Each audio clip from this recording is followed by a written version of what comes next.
فرمایا ومماتی، میری موت۔ اور یہاں پر تو لوگوں نے ایسے ایسے فراڈ کیے، ایسے ایسے دھوکے کیے، ایسے ایسے جھوٹ بولے، اللہ تعالیٰ معاف فرمائے۔ کسی نے کہا جی دیکھا جی وہ چکوال میں آئے تھے، وہ چکوال والا ڈرامہ آپ لوگوں نے سنا کہ چکوال میں آئے تھے، اور پھر جب دیکھا لوگوں نے جا کر سارا فراڈ بٹا فراڈ، جھوٹ بٹا جھوٹ۔ اللہ اکبر، وہ 6 فٹ کا پاؤں بنایا ہوا تھا، اور وہ 6 فٹ کا پاؤں، اب خود سوچئے کہ محمد رسول اللہ صلی اللہ علیہ وسلم کا 6 فٹ کا پاؤں، کوئی ہے عقل کی بات؟ فرمایا لا شریک لہ، اللہ کا کوئی شریک نہیں ہے، کوئی اللہ کا ہمسر نہیں، کوئی اللہ کا ساجی نہیں، کوئی اللہ کے برابر نہیں، کوئی اللہ کا پارٹنر نہیں ہے۔ فرمایا لا شریک لہ، نہ زندوں میں نہ مردوں میں، نہ سیدوں میں نہ غیر سیدوں میں، نہ جنوں میں نہ فرشتوں میں، کوئی اللہ کا شریک نہیں، نہ انسانوں میں نہ حیوانوں میں، نہ درختوں میں نہ پتھروں میں، نہ مڑیوں میں نہ مورتیوں میں، کوئی اللہ کا شریک نہیں۔ کوئی آستانے والا، کوئی درگاہ والا، کوئی گدی والا، کوئی بھی اللہ کا شریک نہیں۔ لا شریک لہ، ایسی تلوار چلائی اللہ نے لا کی، سارے معبودوں کو اللہ کے سوا رگڑ کے رکھ دیا۔ وَبِذَلِكَ أُمِرْتُ وَأَنَا أَوَّلُ الْمُسْلِمِينَ، مجھے اسی بات کا حکم دیا گیا ہے اور میں سب سے پہلا فرما بردار ہوں۔ یہ دیکھو عقیدہ ہے۔ اور اسی طرح قرآن کے اندر کئی مقام پر اللہ نے ارشاد فرمایا اے نبی کریم صلی اللہ علیہ وسلم ارشاد فرما دیجئے، لا املک لنفسی نفعا ولا ضرا، میں اپنے نفع اور نقصان کا مالک نہیں ہوں۔ اگر مجھے کوئی تکلیف آ جائے، کوئی پریشانی بن جائے، کوئی مصیبت میرے اوپر آ جائے، اس کو بھی دور اور رفع کرنے والا کون ہے؟ صرف اور صرف ایک اللہ کی ذات۔ اللہ کے سوا اس مصیبت کو کوئی ٹالنے والا نہیں۔ اور اسی طرح قرآن کہتا ہے کہ ان یمسسک اللہ بضر فلا کاشف لہ الا ہوا، اے نبی صلی اللہ علیہ وسلم اگر آپ کو کوئی تکلیف آ جائے، آپ کے سر میں درد ہو، آپ کو کوئی پتھر لگ جائے، آپ کو کوئی تلوار کا وار لگ جائے، یا آپ کو بخار چڑھ جائے، یا آپ کا اوپر کوئی ایسا ویسا مسئلہ بن جائے، کوئی ذہنی یا جسمانی کوئی پریشانی لاحق ہو جائے، اس کو بھی دور کرنے والا کون؟ صرف اللہ کی ذات۔ لو یہ عقیدہ سب سے پہلے ضروری ہے۔ اگر یہ عقیدہ نہیں ہوگا تو اسلام کے اندر مکمل داخل ہو سکیں گے؟ کیسے ہو سکیں گے؟ اسلام کے اندر مکمل داخل ہونے کے لیے سب سے پہلے یہ عقیدہ توحید کا ٹھیک ہونا ضروری ہے۔ میرے بھائیو، عقیدہ توحید، توحید کا الٹ کیا ہے؟ توحید کا الٹ کیا ہے؟ شرک۔ اندھیرا، اس کا الٹ کیا ہے؟ روشنی۔ عروج، اس کا الٹ کیا ہے؟ پستی۔ زمین، الٹ کیا ہے؟ آسمان۔ توحید کا الٹ متضاد کیا ہے؟ اللہ اکبر، شرک۔ آئیے ذرا قرآن میں ایک آیت سن لے ذرا شرک کے بارے میں۔ اللہ فرماتے ہیں وَإِنَّهُ مَن يُشْرِكْ بِاللَّهِ، فرمایا ہے یہ عقیدہ یاد رکھو، کوئی مرد ہو یا عورت ہو، کوئی چھوٹا ہو یا کوئی بڑا ہو، کوئی حاکم ہو یا محکوم ہو، کوئی پیر ہو یا کوئی مرید ہو، کوئی سید ہو یا کوئی غیر سید ہو، کوئی عربی ہو یا کوئی عجمی ہو، کوئی اسود ہو یا احمر ہو، کوئی بھی ہو، کوئی بھی ہو، فرمایا من یشرک باللہ، جس نے بھی اللہ کے ساتھ شرک کیا، فقد حرم اللہ علیہ الجنہ، اللہ تعالیٰ نے اس کے اوپر جنت کو حرام کر دیا۔ وہ نہ کھٹو، نہ کما، نالائق، نہ اہل، وہ جنت میں نہیں جا سکے گا۔ جس نے شرک کا ارتکاب کیا، من یشرک باللہ فقد حرم اللہ علیہ الجنہ ومأواہ النار، اور اس کا ٹھکانہ جہنم کی آگ ہے، وبئس المصیر، اور وہ بڑا ہی برا ٹھکانہ۔ میرے بھائیو 100 سال کی نیکیاں ہوں، ذرا جملہ غور سے سننا، 100 سال کی نیکیاں ہوں اور صحیح عقیدے کے ساتھ کی جانے والی نیکیاں ہوں، اور آخر میں جا کر بندہ 1 منٹ کا شرک کر لے، وہ 1 منٹ کا شرک 100 سال کی عبادت پر پانی پھیر دیتا ہے۔ 100 سال کی عبادت کا بیڑا غرق کر کے رکھ دیتا ہے، ستیاناش کر دیتا ہے۔ یہ 100 سال کی عبادت کا 1 منٹ کا شرک۔ آپ دیکھ لیں، اللہ اکبر، رسول اللہ صلی اللہ علیہ وسلم نے فرمایا، تم جانتے ہو موجبتان کیا ہے؟ موجبتان، یہ صحیح بخاری میں اور صحیح مسلم میں حدیث ہے، ذرا بات کو سمجھنا۔ آپ نے فرمایا جانتے ہو موجبتان یہ کیا ہے؟ 2 واجب کر دینے والی چیزیں، 2 واجب کر دینے والی چیزیں کیا ہیں؟ صحابہ کہتے ہیں کہ اللہ کے رسول آپ فرما دیں، آپ بتا دیں۔ فرمایا کہ من مات وہو یشرک باللہ شیئا، جو آدمی اس حالت میں مر گیا کہ وہ اللہ کے ساتھ اوروں کو شریک بناتا تھا، تو رسول اللہ صلی اللہ علیہ وسلم نے فرمایا فقد وجبت لہ النار، اس آدمی کے لیے جہنم واجب ہو گئی۔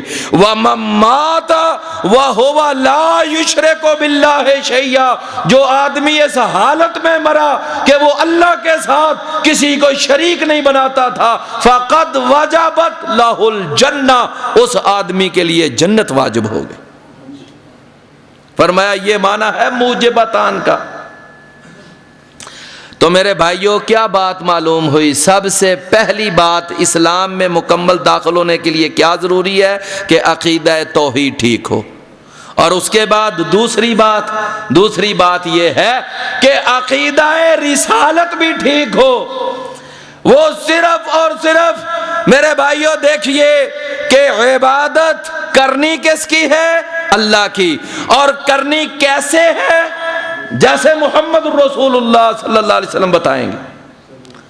عبادت اللہ کی، طریقہ محمد رسول اللہ کا، حمد و ثنا اللہ کے لیے، اور درود و سلام جناب محمد رسول اللہ سے۔ اور میرے بھائیوں ہمارے پاس تو ان 2 کے سوا چیز ہی کوئی نہیں ہے۔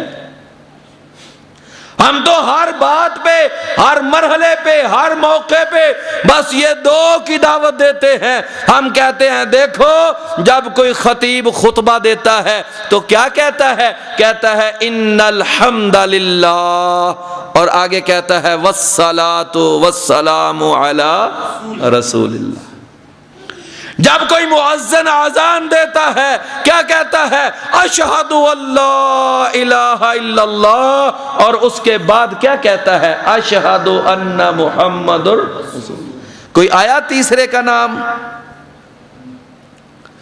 جب تکبیر کہنے والا نماز کے لیے تکبیر کہتا ہے، وہ بھی وہی جملہ کہتا ہے، اشہد اللہ الہ الا اللہ اشہد ان محمد رسول اللہ۔ نمازی نماز کے لیے کھڑا ہو جاتا ہے، سب سے پہلے کیا کہتا ہے؟ کہتا ہے الحمد للہ رب العالمین۔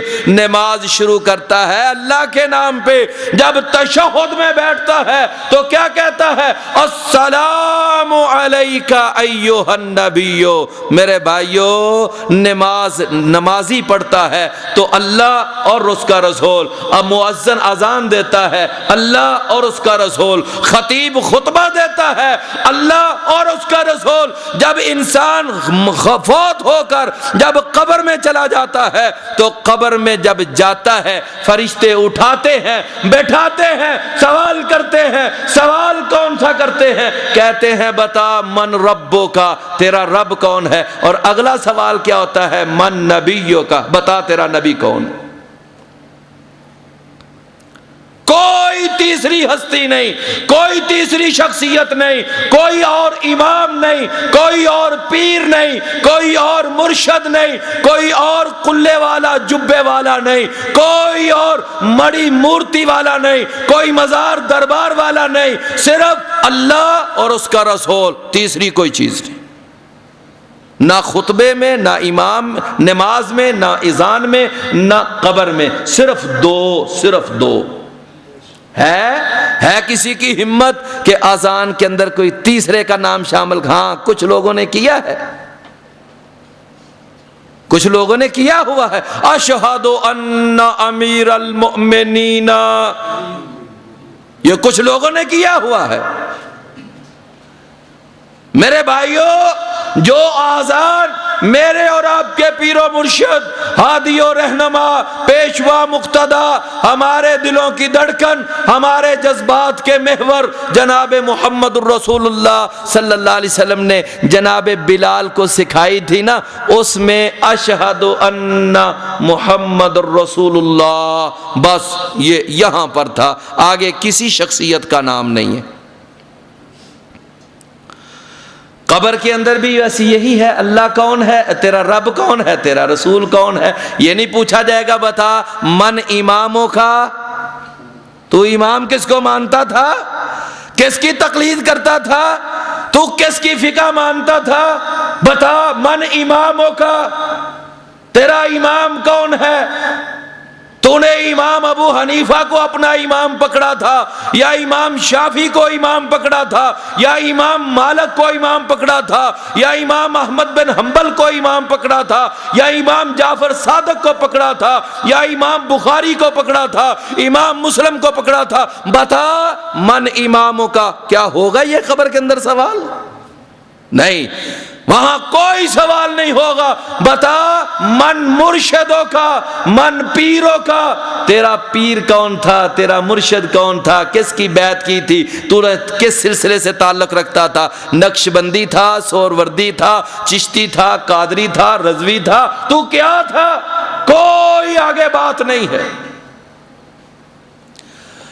اللہ میرے بھائیوں، پہلی بات کیا ہے کہ توحید کا عقیدہ ٹھیک ہو تب اسلام میں داخل ہوں گے، اور نمبر 2 میں نے کیا عرض کیا ہے کہ رسالت کا عقیدہ بھی ٹھیک ہو، عقیدہ توحید اور عقیدہ رسالت۔